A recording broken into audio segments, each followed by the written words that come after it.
So yesterday, we got on Rashad Jennings for putting the Giants' business in the streets. Yes, they made a terrible offensive call that, of course, we all saw cost them the game on Sunday Night Football. Well, via the New York Post, Jennings formally apologized to Eli, Tom Coughlin, and the New York fans for essentially throwing those two under the bus.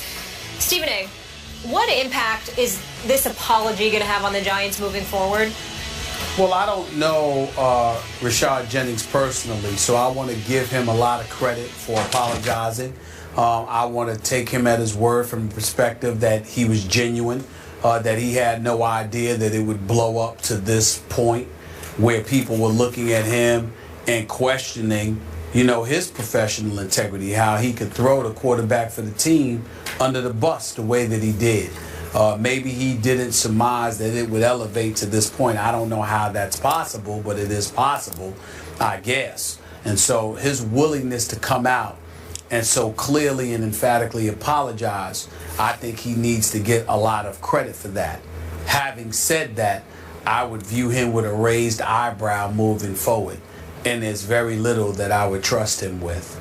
Because if you could take the action of throwing a two-time Super Bowl champion under the bus like that, I don't know if you can be trusted with much. I can trust you to play. Doesn't mean I can't be your teammate or anything like that. But I certainly wouldn't trust you with any information that I wouldn't want to get out to the public. And if something did reach the public, reach the newspapers as it pertained to what happened on the field of play, I was certainly looking your direction in assuming that you're the one that put it out there. Not to say that that would be accurate, but that would be what my inclination would be in light of what transpired. I like everything you just said. Obviously coming from a Giants fan, Molly's a Giants fan. I'm not, but I did think it was big of this man to apologize. He's 30 years of age, so he's been around for a while. He knows how the game is played on and off the field. It still doesn't make it right what he did to not only his quarterback, but he put his coach in a tough spot and the offensive coordinator in a tough spot with what he said. So do I think going forward this makes the Giants closer or better? No, I don't. And I'm with you. I would look a little sideways at this man. I'd let him perform on the field, but I wouldn't be so sure about him as my teammate. And I'm going to say it again. I still question Rashad Jennings' assertion that on the second play that he carried the ball, that he could have easily gotten to the end zone, that he went the wrong way and then found a soft spot to land. That's not the play I see on tape. Maybe I don't know what I'm talking about, but it looked like the Cowboy defensive line just flat out defeated the Giants' offensive line and that he had nowhere to land except right there. Big assertion to be made is the fact that he went to extraordinary lengths to cover his own self at the expense of a teammate. Yes, very, very true. All right, more First Take after the break. Keep it here. Meanwhile, the Ravens had two major losses Sunday. One, the game to the Broncos in Mile High, and two, Terrell Suggs. Suggs is done for the year with an Achilles injury. The team has picked up Jason Babin, who was released by the Jets at Final Cuts, to step in for him. Suggs tweeting this: "Chin up, Ravens Nation. We've been here before. This changes nothing. Our mission is still the same. Hashtag 2016 San Francisco." Obviously the Super Bowl up there in the Bay. Hashtag Ravens Nation. Stephen A. Smith, how does this impact the whole AFC North landscape with the Ravens not having Suggs now? Me, I think it gives the Pittsburgh Steelers a leg up. I mean, obviously we can't ignore the Cincinnati Bengals because they've been to the playoffs the last 4 years. But I'm just so down on them as a postseason team. I guess I don't pick them because I'm actually rooting that they don't waste our time by going to the playoffs, so we don't have to watch them lose again and for Marvin Lewis to go 12 years without having won a playoff game, a single playoff game as a head coach. So rather than subject ourselves to that level of ineptitude, I would just sit there and focus on Pittsburgh and Baltimore. And what I would say to you is this: Pittsburgh offense is high-powered.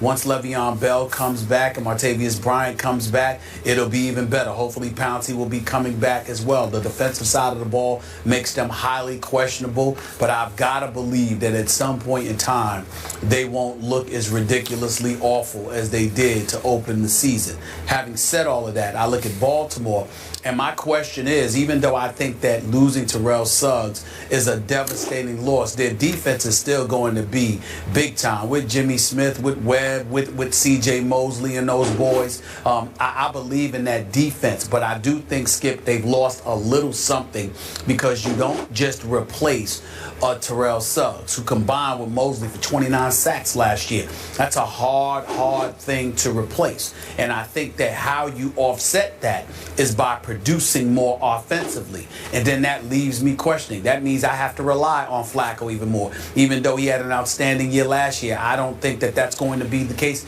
this year. Steve Smith is entering his final season. We believe in Steve Smith. We both love him. We think he's a stud.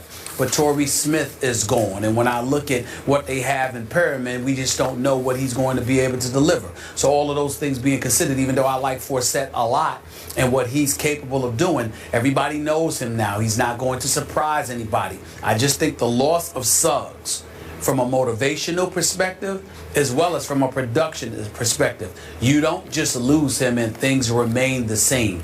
Even if it's just a little bit, you've lost something. And them with the Steelers was nip and tuck. And when you combine that with the fact that the offense would need to make up for the loss of Suggs, I don't see this offense being able to do it. I'm not saying they're not going to make the playoffs. I'm not saying they're going to fall apart. But I no longer perceive them as my division winners in the AFC North because I think losing Suggs is going to cost you something. I refuse to believe a player of that magnitude being gone means nothing. I hear what you're saying, and yet I still like the Ravens to win this division. I still have Pittsburgh winning a wild card. But listen, I like the heck out of Terrell Suggs, I should say. Yep. I've had many battles with him on this show, but I respect the heck out of him on the football field. Unfortunately, his other Achilles just snapped. He's had two of them now on both sides. That's just freakish, flukish, bad luck.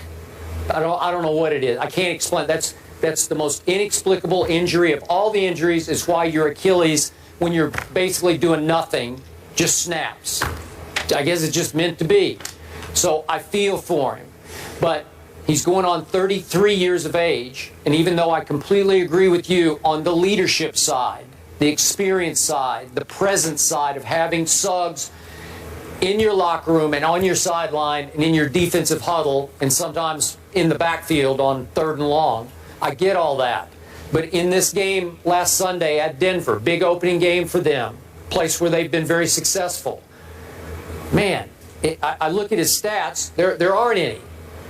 Mr. Suggs registered 0-0. He didn't have a tackle or a sack until he was gone with 8:21 left in that game. And they did have 4 sacks as a team, and you mentioned C.J. Mosley had a couple, Canty had one, McClellan had one. Ozzie Smith is a flat-out wizard of a GM. I don't know that there's anybody better in football at picking players, that knowing talent than Ozzie. He just keeps reloading and reloading and reloading. And half the time I look at the names that Flacco's throwing to, Crockett Gilmore, I know he was there last year, but I don't even know who these people are, and they're all pretty good. And you watch some football. I do, but they're Flacco throws into the end zone on Sunday against Peyton Manning in Denver. He throws into the end zone at the end of the game to win the game and hits Crockett Gilmore right there. And it took 2 Broncos coming across making sensational plays. Some of the best double play that I've seen in a long time where you just took the ball out of his hands and intercepted it and saved the game. You're going to win it or lose it, and they barely lost it. But Flacco did, and I'm no Flacco fan, as you know. He's Joe Fluco half the time to me. But that wasn't Fluco. That was just flat-out Flacco. Nice throw, Joe. Could have won the game. Maybe should have won the game. Denver was just a little bit better. So my point is, Suggs' tweet is right. What Molly read, the mission is still the same. I don't think they're going away. Well, the mission is still the same, but let's analyze why. Because of the genius that Ozzie Newsome is when it comes to finding talent. I mean, this kid Jernigan, Brandon Williams, and these boys, you lose Haloti Nada, and it doesn't seem like you've lost anything. We get all of that. We know Ozzie Newsome is the best. We understand that. There's no denying that. And you know I'm a huge fan of John Harbaugh. I love John Harbaugh. Yep. So when you have an organization like that, the structure is going to remain intact. The foundation is going to remain intact. They're not going to fall off the wagon. But again, we're talking about the magnitude of Suggs. And we're talking about an offense and whether or not they can give it to you. There's a reason why there have been many occasions where the Baltimore Ravens did not end up being what we thought they would be. Because even though the talent is there, something is missing at some key pivotal moment. And as a result, it ends up negating their ability to propel themselves. Okay. And I think this is one of those instances where it'll happen. They'll make the playoffs because they're too stout not to. But I just think that they lose a little something with Suggs. And that may be all that the Steelers need to leapfrog over them. Okay, last quick point about those Steelers. I remind you that last Thursday night, opening night, at Foxborough, Tom Brady was protected by 3 rookies in his offensive line. I agree. And this kid running the ball behind Tom Brady, the kid that Rex can't remember his name, that kid had been out of football for 2 years, and they got away with him running and catching the football and torched the Pittsburgh defense. I'm just not sure it's good enough to stand up to win this division. Well, I agree with you. The Steelers' defense is definitely suspect. Shazier and Jarvis Jones definitely need to step up. Timmons needs to get in their head and get them to produce something. Yep. And my God, can I please get some kind of pass rush? Pretty please, with Sugar on top. Can somebody on the Pittsburgh Steelers record some sacks? I mean, good Lord. So, Stephen A., you have the Steelers winning the division. Skip, you have the Ravens and the Steelers getting in with a wild card? Yep. All right, here's the AFC North matchups this weekend. 49ers at Steelers, that's a good one. Chargers, Bengals, Titans, Browns, Ravens at Raiders. Beast Mom, I didn't write this, you're all wrong for that. That was funny though. Marshawn's mom takes to Facebook and blasts the Seahawks play calling. Mark Schlereth is in the house. He joins the desk to offer his thoughts as well. Don't miss it after the break.